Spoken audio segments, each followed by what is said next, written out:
Olvídate de las pantallas táctiles y los motores silenciosos. Hoy volvemos a la era dorada de Detroit. Hemos reunido 12 máquinas que definieron la historia. Aquí no hay plástico, solo acero americano, cromo y pura potencia V8. Si la gasolina corre por tus venas, este es tu video. Estas son las 12 leyendas del músculo y clásicos americanos que sobrevivirán a sus dueños.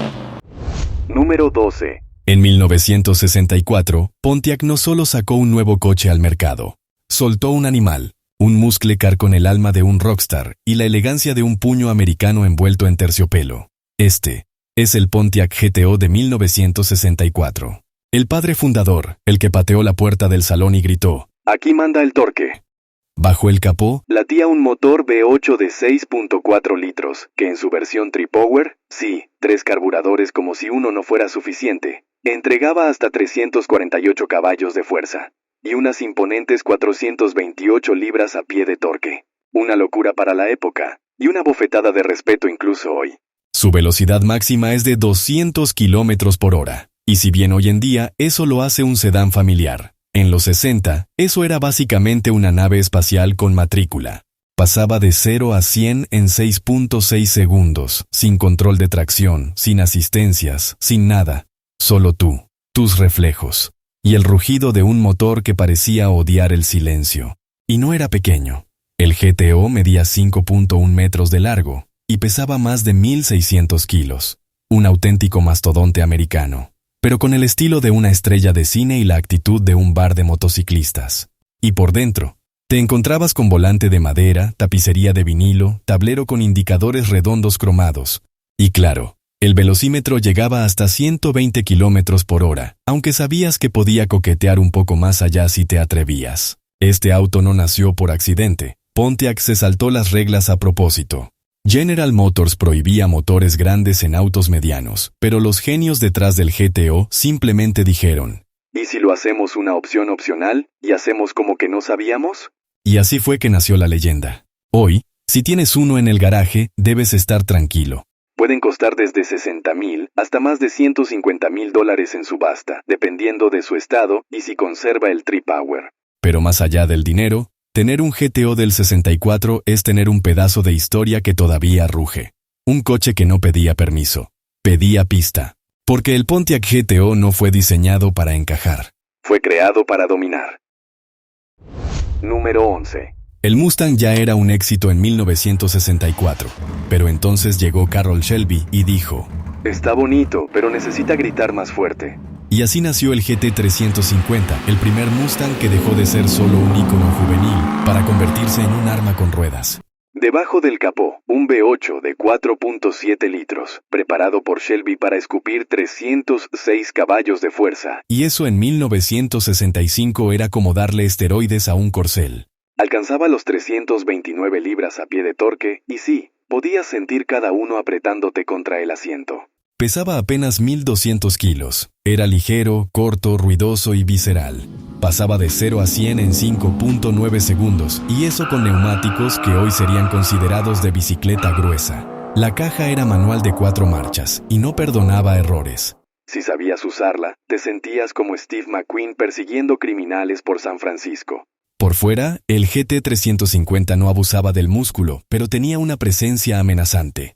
Color blanco Wimbledon, franjas azules de competición y el emblema de Shelby como advertencia para los que se acercaran demasiado. Medía 4.6 metros, pero su sombra era más larga, porque sabías que algo serio venía detrás del rugido. El interior era simple, sin lujos innecesarios. Era para correr, no para ir al supermercado. Volante de madera, relojes claros, asientos deportivos y un tacómetro que subía con más emoción que tu sueldo en Navidad. Solo se produjeron unas 562 unidades del GT350 original en 1965, lo que lo hace más raro que una buena señal de Wi-Fi en el bosque. Hoy en día, uno de estos puede valer entre $350,000 y $600,000 en subastas, dependiendo del estado y si conserva su alma original. El GT350 no era solo un Mustang más rápido, era un Mustang con propósito, con rabia, con una misión clara: ganar carreras y dejar huella. Y vaya que lo hizo. Número 10. De la precisión europea, saltamos al corazón del sueño americano con el vehículo que definió el optimismo y el exceso de la década, el Chevrolet Bel Air de 1957.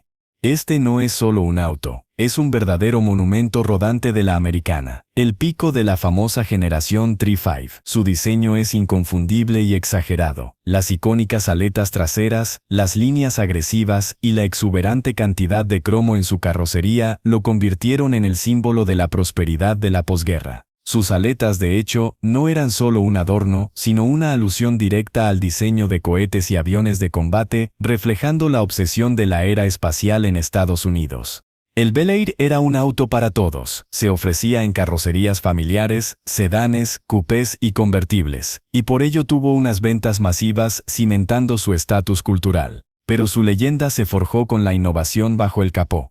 Junto al motor V8 que rugía en la carretera, Chevrolet ofreció una primicia tecnológica revolucionaria: la opción del motor Small Block de 283 pulgadas cúbicas con inyección de combustible ramjet. Esta innovación le permitía generar 283 caballos de fuerza, convirtiéndolo en uno de los primeros motores de producción masiva en alcanzar la mágica cifra de 1 caballo de fuerza por pulgada cúbica. El Bel Air fue la combinación perfecta de potencia accesible y diseño llamativo. Es un clásico atemporal cuya imagen evoca de inmediato las hamburguesas, el rock and roll y las películas de Hollywood de los años 50. Número 9. El 442 no era el típico muscle car. Era el muscle car que había ido a la universidad. Vestía traje, pero si lo hacías enojar, te estampaba contra la pared sin despeinarse. Este es el Oldsmobile 442 de 1968, el caballero con puños de acero del mundo muscle. ¿Y por qué 442? No es la cantidad de multas por exceso de velocidad. Significa 4 carburadores, 4 marchas y 2 tubos de escape. Aunque, sinceramente, sonaba más a código secreto para liberar bestias. Bajo el capó, el 442 del 68 traía un V8 de 400 pulgadas cúbicas, es decir, 6.6 litros, desarrollando unos 350 caballos de fuerza y 440 libras a pie de torque. Aunque si pedías el paquete doble U30, podías superar los 360 caballos de fuerza y recibir una admisión de aire forzada que parecía gritarle al mundo: sí, también puedo ser salvaje. Pasaba de 0 a 100 km por hora en apenas 6 segundos. El Olds combinaba brutalidad con modales. Era como un guardaespaldas que también sabía hablar latín. El coche medía unos 5.2 metros de largo y pesaba alrededor de 1.700 kilos, una proporción que lo hacía sentir sólido, dominante, pero aún así ágil en la carretera. En el interior la historia era otra. Tablero limpio, indicadores analógicos, relojes redondos bien organizados y asientos que te abrazaban sin aplastarte. El 442 no solo quería correr, quería que lo hicieras con estilo. Era un coche serio, tanto así que los papás de los demás muscle cars lo respetaban. Hoy, un 442 del 68 en estado original, especialmente con el paquete doble U30, puede rondar los $60,000 a $100,000 en subastas. Y si está bien restaurado y documentado, ni lo mires sin antes hipotecar algo. El Oldsmobile 442 no era el más ruidoso, pero sí uno de los más completos. Un auto que podía darte una paliza, con total elegancia. Recuerda que si este ranking te está gustando, por favor házmelo saber suscribiéndote a este canal y compartiendo el video. Muchas gracias. Continuemos. Número 8. Si el Mustang era el chico popular, el Camaro Z28 era el rebelde que fumaba en el estacionamiento y le ganaba en las carreras.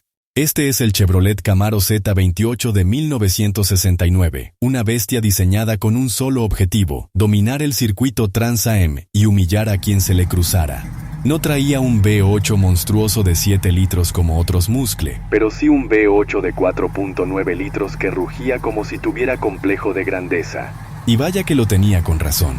290 caballos de fuerza declarados, aunque todos sabían que en realidad superaba los 350 caballos fácilmente.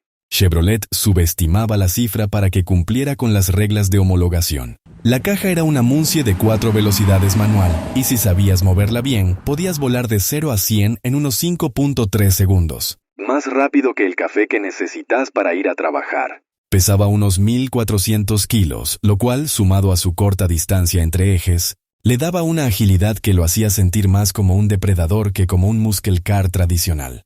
En pista, este Camaro no solo aceleraba, doblaba como si estuviera pegado al asfalto, con una suspensión deportiva reforzada y frenos más que decentes para la época. Era un coche de circuito disfrazado de callejero. Visualmente, el Z28 del año 69 era pura testosterona con líneas afiladas, parrilla agresiva, doble franja blanca o negra y una posición baja que parecía decir, no me mires feo.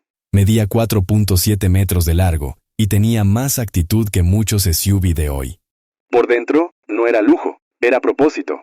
Volante de 3 radios, tacómetro grande y asientos listos para resistir fuerza G y derrapes. Con este auto, el conductor no era pasajero, era parte del mecanismo.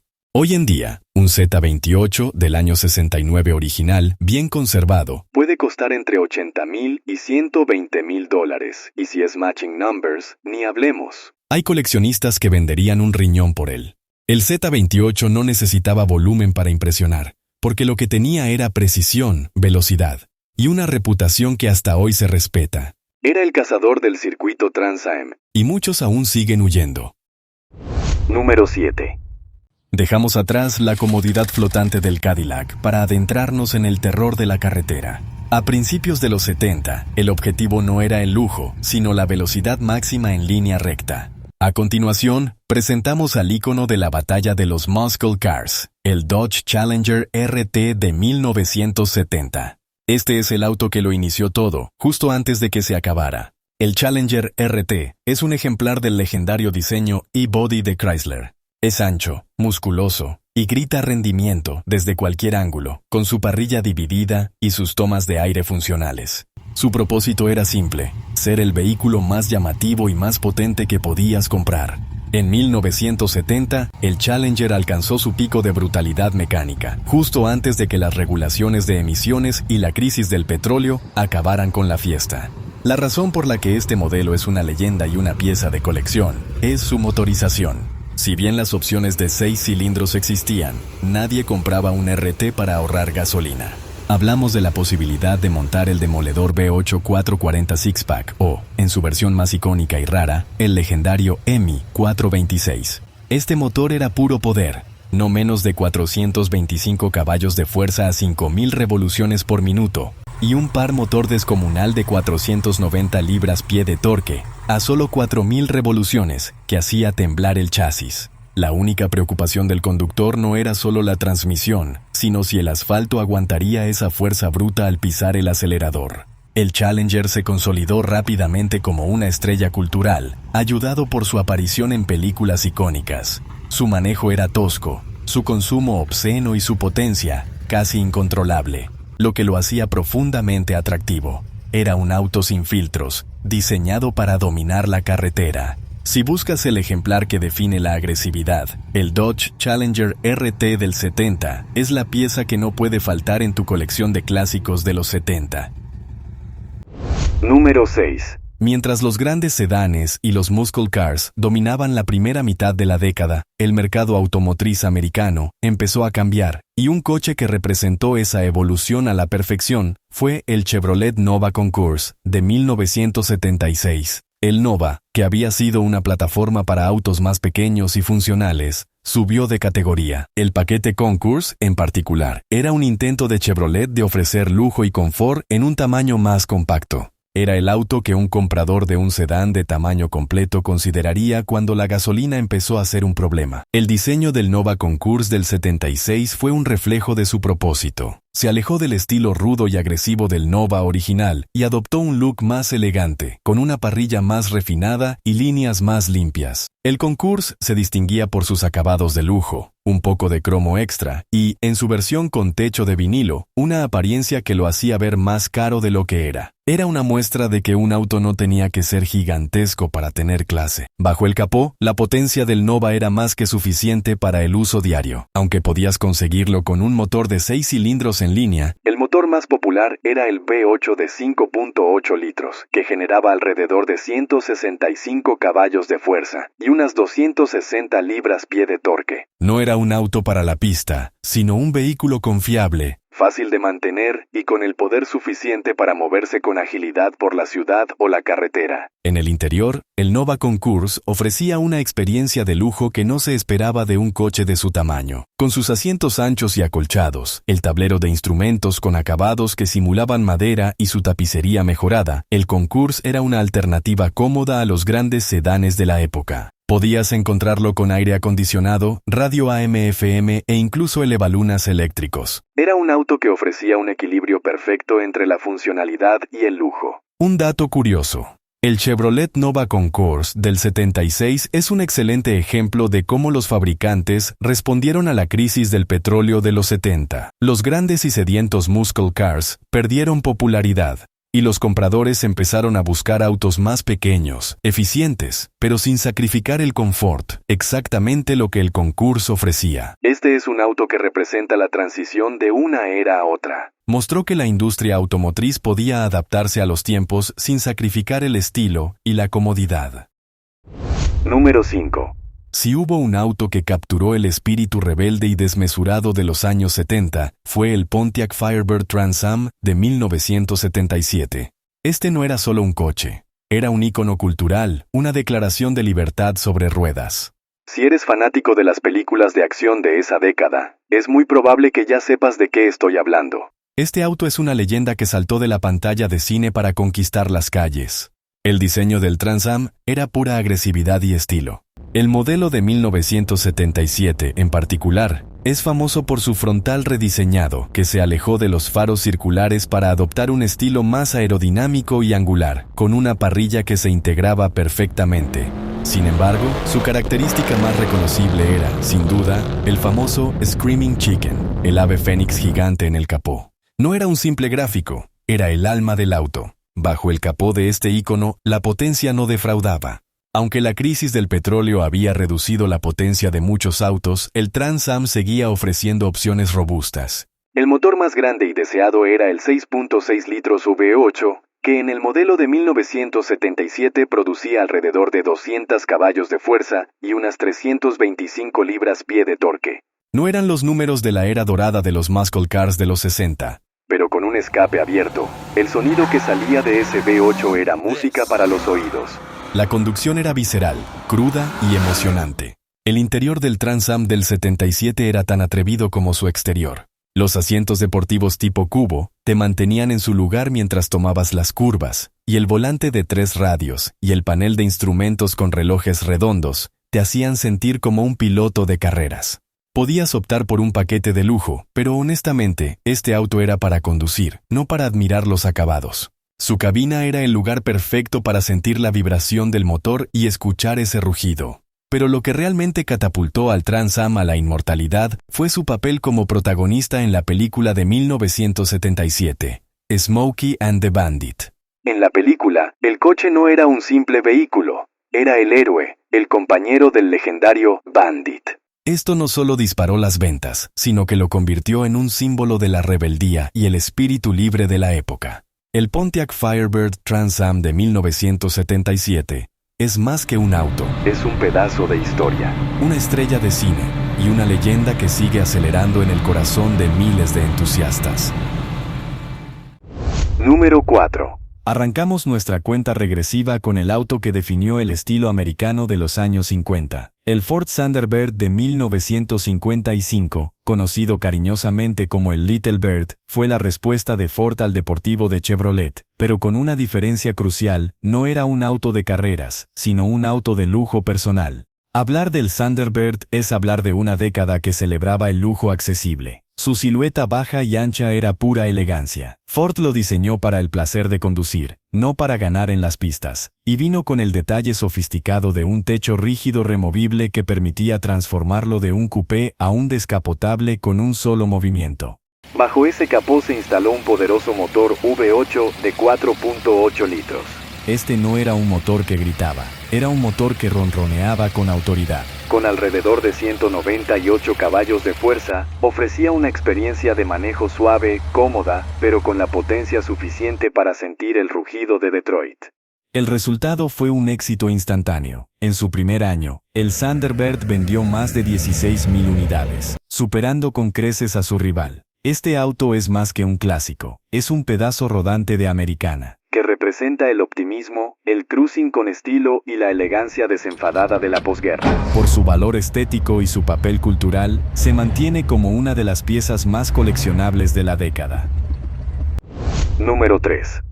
El Chevrolet Impala de 1973 no fue solo una actualización más, fue una declaración de grandeza. Ese año, General Motors le dio al Impala un rediseño total, más largo, más bajo, más ancho, un verdadero crucero terrestre pensado para dominar el camino con presencia y elegancia. Y si elegías la versión Custom Coupé, te llevabas lo mejor del estilo fastback con el toque deportivo y refinado que hacía que el auto pareciera flotar por las avenidas. Visualmente, era imponente. El frente recto con faros dobles, las líneas fluidas de la carrocería, el techo de vinilo y ese trasero ancho con luces integradas creaban un perfil que no necesitaba levantar la voz para llamar la atención. El Impala no pasaba, solo desfilaba. Pero bajo ese traje elegante había músculo. El motor base era un V8 de 5.7 litros, pero se podía pedir con el V8 de 6.6 litros, o incluso el poderoso V8 de 7.4 litros, que ofrecía más de 270 caballos de fuerza brutos, y un torque capaz de mover este gigante como si no pesara más de 2 toneladas. La transmisión automática Turbo iDramatic 400 completaba el conjunto con suavidad, haciendo que cada cambio de marcha fuera prácticamente imperceptible. El interior era puro confort. Asientos tipo sofá, acabados en terciopelo o vinilo, detalles cromados, aire acondicionado, radio AM/FM, y un tablero que parecía diseñado más para relajarse que para conducir. Porque en un Impala, lo importante no era llegar rápido, era llegar con estilo. Y aunque en los años siguientes muchos autos se encogieron para adaptarse a las crisis del petróleo, el Impala del año 73 se mantuvo como un último suspiro del exceso americano bien hecho. Hoy verlo en buen estado es como encontrar una cápsula del tiempo, y escucharlo arrancar es música para los oídos de cualquier amante del hierro clásico. Porque el Impala Custom Coupé del 73 no fue solo un coche, fue un emblema de una era en la que el tamaño, el confort y el diseño iban de la mano sin pedir disculpas. Número 2. Estamos en 1973, la década de la autocomplacencia, y el Pontiac Grand Prix Model J es el auto que define el concepto de lujo personal deportivo. Este vehículo no se compró para llevar a la familia, se compró para impresionar. El Grand Prix rompió el molde. Es conocido por dos características de diseño extremas. Primero, su carrocería absurdamente larga, dominada por un capó interminable. Segundo, su distintiva parrilla dividida, o el diseño de nariz de Pontiac, que se extendía en la parte frontal y le daba una mirada inconfundible y agresiva. Este diseño hacía que el conductor se sintiera en control de una máquina poderosa y exclusiva. Pontiac había posicionado el Grand Prix como una alternativa más deportiva y menos ostentosa que un Cadillac, pero igualmente enfocada en el confort del conductor. El interior era un santuario de cuero y madera simulada, con una consola central envolvente, que hacía que el conductor se sintiera en una cabina de avión. La instrumentación estaba totalmente enfocada al placer personal. Bajo ese vasto capó había un motor V8. Si bien la potencia neta había bajado debido a las regulaciones, este motor seguía siendo una fuente de par motor imbatible. La opción tope de gama, el V8 de 455 pulgadas cúbicas, entregaba 250 caballos de fuerza, neta, pero lo crucial era su 370 libras-pie de torque, disponible a bajas revoluciones. El objetivo del Grand Prix era ofrecer una aceleración suave y un rodar majestuoso en la carretera, no romper récords en el cuarto de milla. El Grand Prix Model J se convirtió en el arquetipo del vehículo para el ejecutivo joven y exitoso de los 70. Un auto que, más que un medio de transporte, era una declaración de que habías llegado. Si buscas un clásico que ejemplifique el lujo americano sin caer en el cromo del todo, y con un diseño que es pura audacia de los 70, el Pontiac Grand Prix es la pieza que define su época. Número 1. En 1969, Dodge no diseñó un auto, creó una amenaza. Este es el Dodge Charger RT, versión del 69. Un muscle car con cara de villano, espalda de linebacker y el corazón de una locomotora. Con su carrocería fastback alargada, cintura de avispa y parrilla dividida que parecía estar frunciendo el ceño constantemente, el Charger era el tipo de coche que, si lo ves en el retrovisor, sabes que hiciste algo mal. Bajo ese capó vivía un V8 Magnum de 7.2 litros, desatando unos bravos 375 caballos de fuerza y 480 libras a pie de torque. Y si eso te parece poco, había una opción aún más insana. El mítico 426 Hemi, con 425 caballos. Sí, 425 caballos de fuerza en 1969. Sin turbos, sin sensores, sin excusas, solo metal, gasolina y mala actitud. Su velocidad máxima era de aproximadamente 220 kilómetros por hora, aunque con ese motor podías ir más rápido que tus pensamientos. Y de 0 a 100 te llevaba en 5.4 segundos, mientras tus órganos internos trataban de mantenerse en su sitio. El auto medía 5.2 metros de largo y pesaba unos 1.780 kilos. Era como estacionar un tanque, si el tanque te guiñara el ojo y rugiera como un demonio. El interior era tan americano como una hamburguesa un 4 de julio. Asientos tipo banca o individuales, consola central, detalles en madera falsa y un tablero que parecía más de avión que de coche. Todo diseñado para que te sintieras como un general al mando, incluso si ibas solo por cervezas. Y claro, no podemos hablar del Charger sin mencionar su carrera en la cultura pop. The Dukes of Hazzard, Bullitt y 1000 persecuciones policiales donde el Charger siempre parecía más rápido, más pesado y más cool. Hoy, uno de estos en buen estado puede costar desde $80,000 hasta más de $200,000, especialmente si tiene el paquete RT original y el motor Hemi de fábrica. Porque el Dodge Charger RT del 69 no se conduce, se desata, y una vez que ruge, nadie lo ignora. Recuerda que si te gustó este viaje a la era dorada, no olvides darle me gusta, suscribirte a Motor Alerta y activar esa campanita para no perderte el próximo video. Gracias por vernos.